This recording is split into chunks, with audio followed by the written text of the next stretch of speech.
I was a mama about none from Sedea Etea Nie so Adom TV. So your friend Daakyehene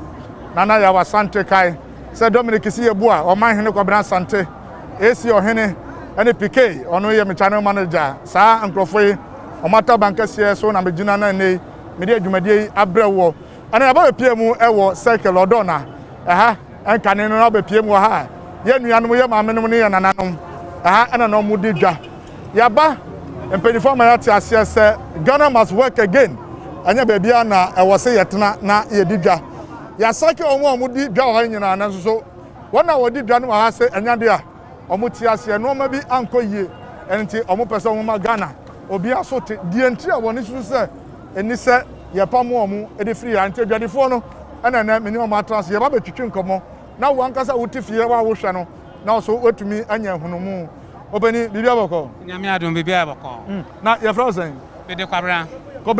udi dwa ha paton be di dwa wa dia na oton ha beton watch okay kobra ye hwe dia nti ne yenim say pavement pedestrian walkway adan tira moton ade wa ha na ye sake mu anase ye pam free ha muzu say abani mu ani ni yo me da say dia wo me say I Greater Accra Minister no yes say or ye general cleaning work the whole Accra ya ye clean up na wie but I collective for no say omo de omo prince say e be sejo wa but o hwe ye had more space in the na soon other side they call any Greater Accra Minister ni da kon side hon nyina omo sedwa nanso had mo no di nema ketu bi kra be si okra na omo ta so anajo obaba be 11 o'clock na omo before no omo so sa wa han mo enti no ye say be abesre na ye de atomanim se de be ya sa abro ni niamanema no modi ye wa han mo no omo esu betwa enti na ne ya be sie mo han ma ye pese ni mo etiti san na za o no na uton watch enti watch na receive mo enti si ye too free ha no se mento ade o pavements no empenifo ma mo ba bia e wo se mo kokoton ade no aba ma ba bia mo de ma ye no so no marketing so chi ya afini e kire ni up to now omo me ye hwe wo ye ukotena on manfoto be bo saa ama o he me kra to mo se moja wani mo nyina oba ebi kra enim ayeko na mo tete won mo enti dia koso no in fact anu adin enti yesra Greater Accra Minister no se omna me hwe na me ye kan se ye bo a otu na mo no omna me hwe marketing won mo dia koso won mo no eni enyan enti na ne yesie mo han ma mutumo abato ya wa han na moton ade wa han na aban agi mutas yenim se egedi for the eba 50 pesos ni ade sa time no na koleklote municipal assembly no na han no moji muska pacha omoji tax omoji ticket de bia omoji ticket 1 cedi okay enti obopam mu a yedi moko edwane mu no so no e ho so mba ho be ticket how do obi ama ho ye afian se omo be oh ye futu nti no obi ansi ho ye so oba be ticket ho no mo e se ho kra no mo ntesi ho ye omo nya hwe wo no mo ye ana mapam ye se enkotra wa sa okay enti fa microphone no ma ori ana sa me ne ko opedi bibia boko nyame adom boko mpacho from Washington Zach okay what's it my now to ade wa ha mpacho me ntwan de wa ha but me MPP top sympathizer and na me ko ma no emu dudu be 90% and ton ade e wo pavement isu ha emu dudu be 90% I ton ade wo pavement isu anyina na eye MPP ko ma ye ne omumre bia na ye dinketa ho na ne eye asefun kakra nyina no say within some time be say ne aminu ai kan say afini fanie market ho e ho hye no wo be ma hun tie say wo mo nhedwa e wo pavement isu abio no wo yi o makoho but say wo ko ho no mo a it is an eyesore. The conditions there, it's not conducive enough for somebody to even sit there for even a minute. We share the way and footro airborne. Now we share bola. Now we share gata a moon car. Untumi crunch. Now we be adibachin crown out here. Then ayo ya. Nini chino collective one in himself. They have a lot to do at the market. The collective municipality, they know that they have a lot to do at the market. And before they move them from the pavement, the market should have been ready enough to be used so that they can still realize the IGF that they were generating from them. But because they know that the place had a lot to do, they abandoned them. Now, so baby, look at the pavement here. They came to do demarcations, which is just about 4 by 4 meters square for each person. And we have almost about 15 square meters. Let's say 15 feet from our Nimo. So, amunya dia amu destroy pedestrian walkway. At the same time, we do a hunipa, and then I do a chain up before you come here at 6 o'clock. One more tidy here, one more clean in a pepe. Now, say, Nimrea, you can say, now share as was share bunny pasu or maimu, young Kalako school, Nani, a China Crabimu committees. Now, so over the two crofwing, you know, I want to say, a Juma Ben or my day, walk away. And yes, a bia or bocrono, a bit on Wedriani, a bit on so. And so dear Diane, a daily activity of dear Bia Nippon every day. Now say, oh, but no other page of Diane, or Bia Diane, one you have a page in another day. What they call a honey and here. But what band also? This year, another MC or free party money buyer. And to us who you can deny. I didn't say what to me. I catch them. You are with the people here, so you understand the situation. A higher pedestrian to walk way. And Jenison could be a 2 and and why are you not going with the law? Very good. As you are saying that we are not going with the law. That is why I have a problem with the municipal assembly. I don't have a problem with the MC, but the problem goes to the planning engineer. There are laws in the country which needs to be followed. So if people by one way or the other have been allowed to breach the law, when you were ignorant, you knew it from the beginning, then before you move them, there should be a solution. You can just take somebody from here and go and put them under the sun without a roof, without, let's say, a place of convenience. They have nowhere to go to toilet. What do you expect them to do? They can't steal. They have to feed. My name, Mammy, so uncle, Mammy. Now, everyone saying, but your friend and I say, was someone. Nana, Papa, also to Adea. Me patcha me to Adea or Dubai, Nasi. Overpass, Nasi. Now, you call your clotte. But your eye, Yapamome. Now, said Dubai, that's what I hold your go, Anna. Aye, but your own yeja. Make what I say, a Johnny see, you know. Now you're baby, you benya ya no Gianne. Eddie, etina ya koyano. Na tama ya kwasi Johnny Kura, ya waha ache ye. Ya waha chapa sa ye besi kwame kroma Dubai.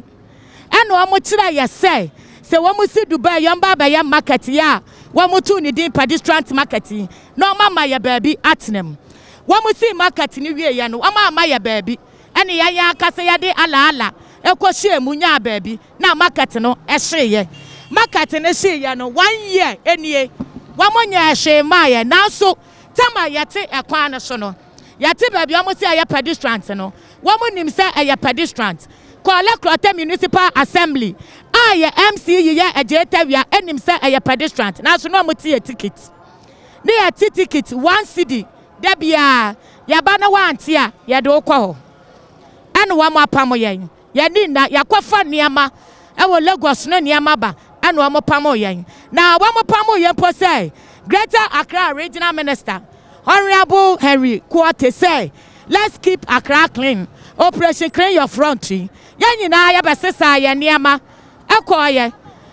wo hwe yachi ase ya eye okanko south abra safua eho no abra da akon aho wo hwe yachi aso se ya eye honorable Henry Quarter ni mpaswa so aya waso ye kreni wie ya no omo sa ba ye amia sedwa wo hwe yachi ase o ma sedwa fiti anopa no nsia kopem anaju no nsia wo mo sedwa ye mpo de ya pacho ase wo de abotri okura kumpo a wamemi ehedwa ni yempa ya no aduane no apani say yati wo ekura ye di ya ho aboboyi ekrofo otwam pedestrian twam yensi wo bi akwan neti wo hwa kwan ya da akra akra cat mi fa ho ye kwa no abo Ejetawia ho a no adane na chi amayen aso yenim sa na na bai wo betwam wo sa akra no onya kwan esa ne ye di na na chi na wo ye wi na ye krokromotin Ejetawia baba tena osukurata eye kokromoti ana wadane na chiama na wadane na chiama ekra no ye market ya akebe kom ka problem bia ni ho na ye ba na boss is okrok na abaye di yachi the task force di nwa aboro yan ana ne nansa spray ya ton omuchi agode aboa papa so 12 o'clock anaju midnight no mo ya abaye na so Honorable Henry Quarter mpaswa so wode kanta betwa mama wam omasi wala mama wam timi ton wade na fe ade na ba ya wo sukrota de ade adwuma aboni buya wam ye nto ade akwamo de yan ye dwa hye ye sika hye papa mitiwe me mayensia me ni kunu me to refresh ami ko free na makotua na fe adenti se na nante ya dia ani Adom afemfo ya sra mo joy online news na beko WhatsApp na beko Twitter na beko YouTube na ya sra kasa ti aje tabia ma ya baby shedwa ya branka se nya sadia breaking 8 ne de binyi ni se beba so me da mo ase okay ya koso atwetwe enkomo ha adwadifo no edoso ma me fa ma na enti wo so ho no usu ton ade wa ha na tie na uton wa ha mpacho mi ton wache uton wache wo wache ne be ma so no na wache na ebe ma so no na mi schedule so a me nche ebe bo 11 na akọ microphone go on ebe bo 11 na asa enti mi duane na mi won workers for na eto mi ba ahumachi 4 o'clock adi be chi 10 o'clock no na asa enti mi nim adwuma meye enti mi je aduane nua so a mi nim bebe a mi ko schedule market o duane ko ha omumbe to duane wo market because futuro no doso futuro na doso no o duane ko si ho na ebe ba beto workers for no pentama ko adwuma wa late enti o pentama ko adwuma ade enti na obeba inside omba enti mak enko enti mi schedule na ebeta mi wache mi schedule na ebeta mi wache enti misra mu mi schedule at 10 o'clock 11 na mi dua na asa workers for na eto mi dua ne mi so aba sana mi fa table si ho mi di nkundwa kitinkiti na mi di siso nso mo to ma mi enti wache no mo fa mo de ko he o mo di ko office o su ko tre o mo di akọ na wa ko ho mi ko ho be purchase o mo fa ma o mo di o ma ba ne abe fa mi man ko because o ko kura o mo fa ma last 4 years 2 years o ma fa ma mi esi office o sa na pro ye e na o mo tugu ye enti duane na o tugu no na enda makoma so a da meka bia e bia benya wo na se wonso nim se hana yentra 100 minim se yentena honton duane but un se market ho no ahye okay na ho na wo na ho hye ai okay fa me ntiazo me bibia bako ya me Adom bako ya fra se na wo so udi dwa ha ya fra ma me ya mpacho ye ton ade o ha chepa okay na de na wo ton ha first na me ton boxer short and singlet ti say de me ye ndomi any spaghetti and I say aye wa say na enti wo so spaghetti o ma be sisa kwa na se de ja asa eda na o mo ka say ya general clean operation ya you know and ya nyina ya pack ye niam ya pack niam ni na mi say nyame ya Adom na o mo ye wie a ye be sa ye de ye be sa aba afa ye wie ya o mo so o mo ma ye mba biem o mo ma ye si ya biem na mom adi be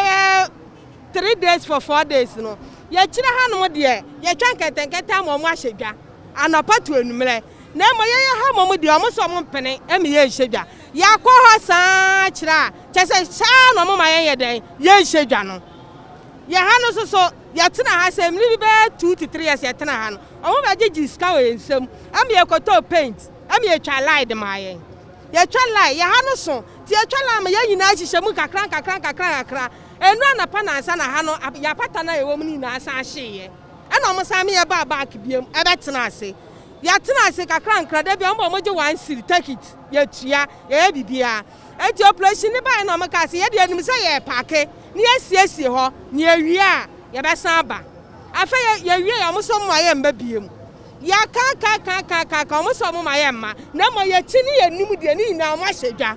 ni na mo ahyedwa eti yesra omo ka bi ma ye be ye yesra omo ye kwata dwagu fom na nanom akwala wom ye hwe nkwala ye hwe kasa single parent kwani ye gua ya pa mo chao yesra mo mufuma ni to bibi wate mo ji ya jadi free somewhere akwala be bla bla be say ya pa mo chao na mo sidwa na maye sa mo sidwa na mo de maye obia no obetumi aka se onko dwa no mu da mo sidwa wa de maye ana mo ya ni ya na mo de maye ya nyina ya be kom ya sramo ya pa mo chao be mo de akwagu de ayawra wo sam kura afutro ba na ya wu aframatu atu ya nyina de kwa na mo ya sramo ate mo kabi maye be ye te sada sayam ya pa mo chao mo kabi maye na ya nyina ya shamu kakra no mu si dwane wi a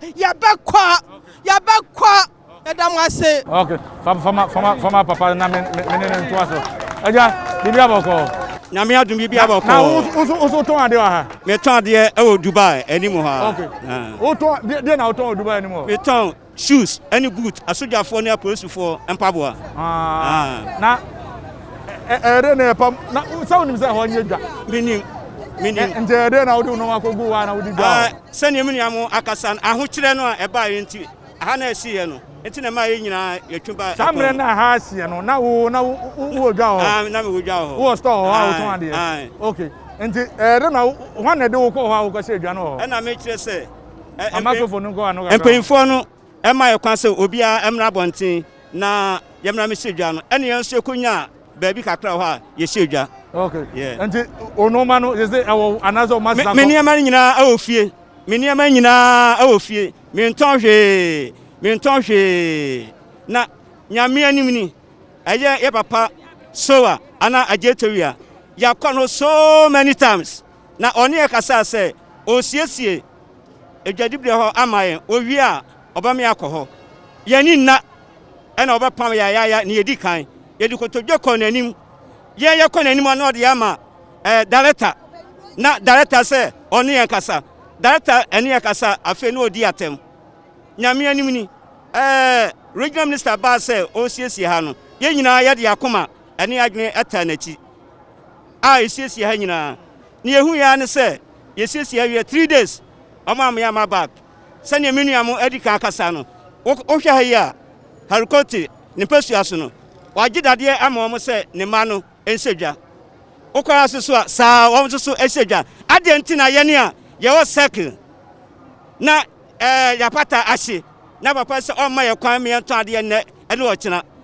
ka ye be wi ho kra anadwo kra na ba beton ade a na empemfo de aba ebu ye adan ye mo a ye nkwasiafo enti ye nidi enti ye no anya ne ato aba ma nanado na obe panyina odum nso aba bi so adan na mo yesa enti ne me kan se papa ba kon e se friend engineer de ka wo ye kwan enye abaye na wo ye na engineer anajo na osie Sunday obi akwa so the Sunday na papa yi efri asori da mu aba odi aba abepam ye ye wo Ghana ha ye yarata ana ye free Ghana ni etosu biem me ma me ba ko wodi ka ana wodi ne makakra anajo se ne be akafo no emedan no anajo ho ebe 8 o'clock na ayifo na ba abayefo na ba na ma kanene omhu no na ma me ne edwane na mo eta na chi agire ne ma no agu fam atietia so apete ne ma no nyina ase no enti se sika no ayom na betia anansa mechi ma no kotum mu wi a mede mo ko ho na ma kire mo ne abayefo no ye ne omu ye aye ni guase e ma aban mejisa na ado ate na hali susu onte na aye ya pa omu hwe ne ye na yedi ko promote ne to aba yedi ko promote so ebe yi won okay ye bera se enti ebusia ye gusu twetwe enkomo e wa ha megina we so na matwa me ho aba ye ba ye be sa atoa enkomo de so maka kiro se duedifo anomo do so yie pa enti ye be makwan na obia enso so de ha no no onso e de atodwa metwa me ho aba me ba ye beto ase ebusia ye koya ya se aba ye to enkomo no so e Adom TV so se de tie ne adwumadie so ne ye from Daakyehene Nana Yaw Asante aha eya odo na circle adwakese ne mu oba pedestrian walkway ya ho ana se me ne no atwetwe enkomo no mame una se wo de ade no wo de tin wo festival kwa na mboa me pa cho you na uzo ha ne zan ana wo tin so aye che wo wo kire me pa no smacks no na minimum se ya dere ekon yare kese kodi awo yare a eba Ghana enso usu no smacks no kura wotimi beje ukwa china na wo bra na baye ni ba kwan afa wachi na ba kwan afa wanim na wa abefa na me pesa mi bisa Greater Accra Regional Minister se owomba obema binum adidi na wewa me binum so ebuya da na ya panichao bebre ne akwaso no ano ya den ma yen efisa ya abatan sa won apam yen na se nose mask no so ya kwafa kakra ne ya de fam a edenti na wasa wobefa kra that very day no worinya wasa wo ye Greater Accra minister no na kire so bia won kra abonten so bia no oya wo ba eni ntisinato onimu se honorable zinato onimu se ahade a MPP vote enti ne awoye yen bia no onfa ho ana Greater Accra minister nkrofo no de wo ahyegua ana waton ade enso ye nyina ye omamba na mo hwe se Ghana ni ne ton ade na se origuan a wo be kire no na Nigeria ni oton ade no wo agyaw ne ho sa ye de set no meyi mu a o men ye be ye ya na emra na kwaye se ba wa wo ne ho ban na emo amote memfo ne ho ban ebiri biara Nigeria fo be pia woni ama no ware nkire won na momu no waye da wa kire Ghana fo no ye asase ne ye funu ma no ye mo na this time what time ye ni no wade ye rekwanko asom na oso ton de yan pa cho me kra de me ni dwetre me de beton ade kese bia me okunu afo me kitan kola me ensa me ni kunu ice kenke ena me ton ice kenke na so me na me bedo pavement no so a na ma so age ma ho me nti ama fo mu twam no mu yi ba ko ma me di me ice kenke be si ho abaye fo be si ice kenke me gina ho tie ni si o sa mo afa ma me ebe se se ni ice blog ni bibia ko to office no mo say ice kenke no me na we me je 3 kwandu 1 million me beton na me nya 20 Ghana me de akota aduane ama me medi abaye fo se no so mo me mani ndidi me so ice kenke no ma be ice kenke o me ti so no mo de akota office na ice kenke na say no mo say ice kenke no ti mundi ya sam maye regional minister enyina na ye to abama mo ya MPP meeting sa ya membership card nyina ya meeting sa to abama mo mundi ya sam maye na ye mobo e komode ye ma o me 50 Ghana no kwa ya die wie me nsanya bi ya si market mo ice kenke ye ntan ice kenke o market eno kra ko mo ma me baby sa wo ko mo say high executive mundi na nche eno so kra ma chi ase bi o mo ma me baby a se nya ice kenke no kra na se eni Piota kura na metonga executive for mama maybe who ton de yan but me ton make up for Dubai gate mani but me ton make up for Dubai gate na no enti sa onuma na odi make up na wo ton no e wo fie ana ma fa ko mpacha wo market mu ho ma chichira si ho what chichira si ho bi me come futuro aye mu ma because bi me last me come me ton 5 cedi enti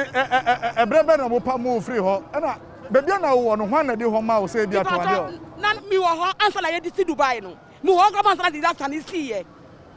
mi wo ho enom ka say o mo se wi a o ma stores amaye e wo ho